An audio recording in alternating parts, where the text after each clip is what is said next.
E Gesù moltiplicò i pani e i pesci, I pesci. Io capisco i vegetariani che non mangiano carne, è giusto, forse dovremmo diventare tutti vegetariani, mi pare giusto. Perché maltrattare gli animali? Mi pare giusto.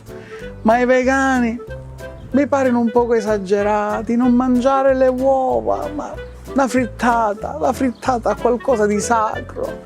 Non mangiare il latte e i formaggi.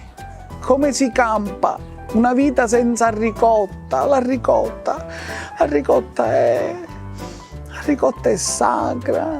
Ma già dai tempi di Adamo ed Eva si facevano le cassate con la ricotta.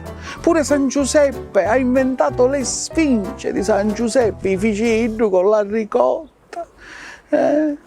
Vegani, poco esagerati. E poi oltretutto Gesù, se ci avesse voluto vegani, non avrebbe moltiplicato il pane e i pesci, ma avrebbe moltiplicato il farro e la soia.